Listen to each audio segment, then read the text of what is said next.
সকলকে জয় যিশু। প্রভু ধন্যবাদ করি। আসুন আজকের বাক্য আরম্ভ করি। আজকে পাঠের আরম্ভ এইরূপ, যিশু স্বদেশীয়রা তাহাকে অগ্রাহ্য করে। পরে তিনি তথা হইতে প্রস্থান করিয়া আপন দেশে আসিলেন এবং তাহার শিষ্যেরা তাহার পশ্চাৎ গমন করিলেন। বিশ্রামবার উপস্থিত হইলে তিনি সমাজগৃহে উপদেশ দিতে লাগিলেন। তাহাতে অনেক লোক তাহার কথা শুনিয়া চমৎকৃত হইয়া কহিল, ইহার এই সকল কোথা থেকে হইয়াছে? ইহাকে যে জ্ঞান দত্ত হইয়াছে এবং ইহার হস্ত দ্বারা যে রূপ পরাক্রম কার্য সকল সম্পন্ন হয়, এই বা কি? এ কি সেই সূত্রধর মরিয়মের সেই পুত্র এবং যাকব, যোশী, জিহোদা ও সিমনের ভাই নয়? এবং ইহার ভগিনীরা কি এখানে আমাদের মধ্যে নাই? এরূপে তাহারা তাহাতে বিঘ্ন পাইতে লাগিল। তখন যীশু তাহাদিগকে কহিলেন, আপনার দেশ ও আত্মীয় স্বজন এবং আপনার বাটি ভিন্ন আর কোথাও ভাওবাদী অসম্মানিত হন না। তখন তিনি সে স্থানে আর কোনো পরাক্রম কার্য করিতে পারিলেন না, কেবল কয়েকজন রোগগ্রস্ত লোকের ওপরে হস্তার্পণ করিয়া তাহাদিগকে সুস্থ করিলেন। আর তিনি তাহাদের অবিশ্বাসপূযুক্ত আশ্চর্য জ্ঞান করিলেন।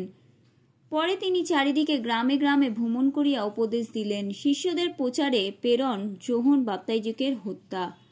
আর তিনি সেই 12 জনকে ডাকিয়া দুই দুই জন করিয়া তাহাদিগকে প্রেরণ করিতে আরম্ভ করিলেন এবং তাহাদিগকে অসুচি আত্মাদের ওপরে ক্ষমতা দান করিলেন। আর আজ্ঞা করিলেন, তোমরা যাত্রার জন্য এক এক যষ্টি ব্যতিরেয়কে আর কিছুই লইও না, রুটিও না, ঝুলিও না, গেজি আর পয়সাও না, কিন্তু পায়ে পাদুকা দিও, আর 2টি আগরাঙা পরিও না। তিনি তাহাদিগকে আরও কহিলেন, তোমরা যে কোনো স্থানে যে বাটিতে প্রবেশ করিবে, সেই স্থান হইতে প্রস্থান করা পর্যন্ত সেই বাটিতেই থাকিও। আর যে কোনো স্থানের লোকে তোমাদিগকে গ্রহণ না করে এবং তোমাদের কথাও না শুনে, তথা হইতে প্রস্থান করিবার সময় তাহাদের উদ্দেশ্যে সাক্ষ্যের জন্য আপন আপন পায়ের ধুলা ঝাড়িয়া ফেলিও। পরে তাহারা প্রস্থান করিয়া এই কথা প্রচার করিলেন যে, লোকেরা মন ফিরাও। আর তাহারা অনেক ভূত ছাড়াইলেন ও অনেক পীড়িত লোককে তৈল মাখাইয়া তাহাদিগকে সুস্থ করিলেন। আর হেরোদ রাজা তাহার কথা শুনিতে পাইলেন, কেননা তাহার নাম প্রসিদ্ধ হইয়াছিল। তখন তিনি বলিলেন, যোহন বাপ্তাইজক মৃতগণের মধ্য হইতে উঠিয়াছেন, আর সেই জন্য পরাক্রম সকল তাহাতে কার্য সাধন করিতেছে। কিন্তু কেউ কেউ বলিল, উনি এলিও, এবং কেউ কেউ বলিল, উনি একজন ভাববাদী, ভাববাদীদের মধ্যে কোনো একজনের সদৃশ্য। কিন্তু হেরোদ তাহার কথা শুনিয়া বলিলেন, আমি যে যোহনের মস্তক ছেদন করিয়াছি, তিনি উঠিয়াছেন। কারণ হেরোদ আপন ভাই ফিলিপের স্ত্রী হেরোদিয়ার নিমিত্ত আপনি লোক পাঠাইয়া যোহনকে ধরিয়া কারাগারে বদ্ধ করিয়াছিলেন, কেননা তিনি তাহাকে বিবাহ করিয়াছিলেন। কারণ যোহন হেরোদকে বলিয়াছিলেন, ভাইয়ের স্ত্রীকে রাখা আপনার বিদেহ নয়। আর হেরোদিয়া তাহার প্রতি কুপিত হইয়া তাহাকে বধ করিতে চাইতেছিলেন, কিন্তু পারিয়া ওঠে নাই। কারণ হেরোদ যোহনকে ধার্মিক ও পবিত্র লোক জানিয়া ভয় করিতেন ও তাহাকে রক্ষা করিতেন। আর তাহার কথা শুনিয়া তিনি অতিশয় উদ্বিগ্ন হইতেন এবং তাহার কথা শুনিতে ভালোবাসিতেন। পরে সুবিধার দিন উপস্থিত হইল, যখন হেরোদ আপনার জন্মদিনে আপন মহৎ লোকেদের সেনাপতিগণের এবং গালিলের প্রধান লোকেদের নিমিত্ত এক রাত্রিভোজ প্রস্তুত করিলেন। আর হেরোদিয়ার কন্যা ভিতরে আসিয়া ও নাচিয়া হেরোদ এবং যাহারা তাহার সঙ্গে ভোজে বসিয়াছিলেন তাহাদের সন্তোষ জন্মাইল। তাহাতে রাজা সেই কন্যাকে কহিলেন, তোমার যাহা ইচ্ছা হয় আমার কাছে চাও, আমি তোমাকে দিব। আর তিনি শপথ করিয়া তাহাকে কহিলেন, অর্ধেক রাজত্ব পর্যন্ত হোক, আমার কাছে যাহা চাইবে তাহাই তোমাকে দেব। তাহাতে সে বাইরে গিয়া আপন মাতাকে জিজ্ঞাসা করিল, কি চাহিব? সে বলিল, যোহন বাপ্তাইজকের মস্তক। সে তৎক্ষণাৎ 70 রাজার নিকটে আসিয়া তাহা চাহিল, বলিল, আমি ইচ্ছা করি যে আপনি এখনই যোহন বাপ্তাইজকের মস্তক থালাই করিয়া আমাকে দিন। তখন রাজা অতিশয় দুঃখিত হইলে আপন শপথ হেতু এবং যাহারা ভোজে বসিয়াছিল তাহাদের ভয় তাহাকে ফিরিয়া দিতে চাহিলেন না। আর রাজা তৎক্ষণাৎ একজন সেনাকে পাঠাইয়া যোহনের মস্তক আনিতে আজ্ঞা করিলেন।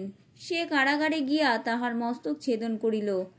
পরে তাহার মস্তক থালায় করিয়া আনিয়া সেই কন্যাকে দিল এবং কন্যা আপন মাতাকে দিল। সংবাদ পাইয়া তাহার শিষ্যগণ আসিয়া তাহার দেহ লইয়া গিয়া কবরে রাখিল।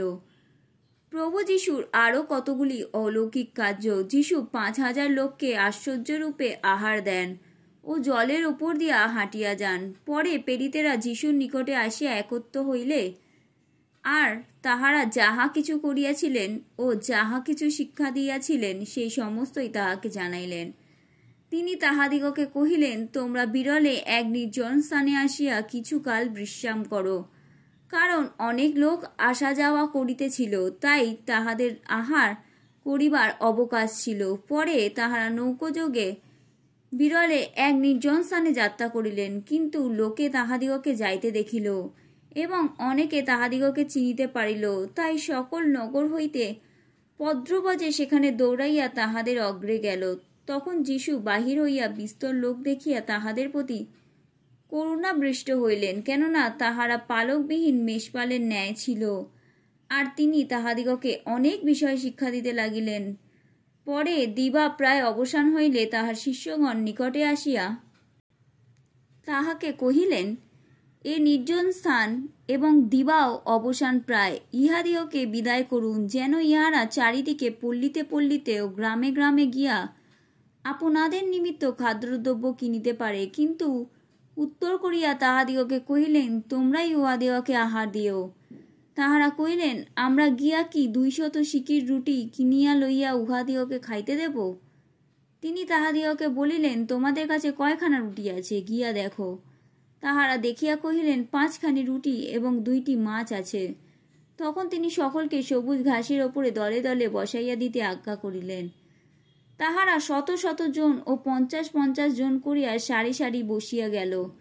পরে তিনি সেই 5খানি রুটি ও 2টি মাছ লইয়া স্বর্গের দিকে ঊর্ধ্বদৃষ্টি করিয়া আশীর্বাদ করলেন এবং সেই রুটি কয়খানি ভাঙিয়া লোকেদের সম্মুখে রাখিবার জন্য শিষ্যদিগকে দিতে লাগিলেন। আর সেই 2টি মাছও সকলকে ভাগ করিয়া দিলেন। তাহাতে সকলে আহার করিয়া তৃপ্ত হইলেও পরে তাহারা গুড়াগুড়ার ভরা 12 ডালা এবং মাছও কিছু তুলিয়া লইলেন। যাহারা সেই রুটি ভোজন করিয়াছিল তাহারা 5,000 পুরুষ।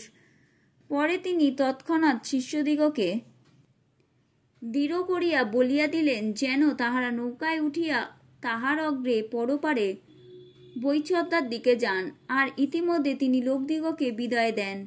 লোকদিগকে বিদায় করিয়া তিনি প্রার্থনা করিবার জন্য পর্বতে চলিয়া গেলেন। যখন সন্ধ্যা হইল তখন নৌকাখানি সমুদ্রের মাঝখানে ছিল এবং তিনি একাকী স্থলে ছিলেন। পরে সম্মুখ বাতাস প্রযুক্ত তাহারা নৌকা বাহিতে বাহিতে কষ্ট পাইতেছেন দেখিয়া তিনি প্রায় 4th প্রহর রাত্রিতে সমুদ্রের ওপর দিয়া হাঁটিয়া তাহাদের নিকটে আসিলেন এবং তাহাদিগকে ছাড়াইয়া যাইতে উদ্যত হইলেন। কিন্তু সমুদ্রের ওপর দিয়া তাহাকে হাঁটিতে দেখিয়া তাহারা মনে করিল অপচ্ছায়া, আর চেঁচাইয়া উঠিলেন, কারণ সকলেই তাহাকে দেখিয়াছিলেন এবং ও ব্যাকুল হইয়াছিলেন। কিন্তু তিনি তৎক্ষণাৎ তাহাদের সহিত কথা কহিলেন, তাহাদিগকে বলিলেন, সাহস করো, এ আমি, ভয় করিও না। পরে তিনি তাহাদের নিকটে নৌকায় উঠিলেন, আর বাতাস থামিয়া গেল। তাহাতে তাহারা মনে মনে যার পর নাই আশ্চর্য জ্ঞান করিলেন, কেননা রুটির বিষয়ে তাহারা বুঝিতে পারেন নাই। তাহাদের অন্তঃকরণ কঠিন হইয়া পড়েছিল। পরে তাহারা প্রায় হইয়াস্থলে গিনেসরত প্রদেশে আসিয়া নৌকা লাগাইলেন। আর নৌকা হইতে বাহির হইলে লোকেরা তৎক্ষণাৎ তাহাকে চিনিয়া সমুদয় অঞ্চলে চারিদিকে দৌড়াতে লাগিল, আর পীড়িত লোকদিগকে খাটের ওপরে করিয়া তিনি যে কোনো স্থানে আছেন শুনিতে পাইল, সেই স্থানে আনিতে লাগিল।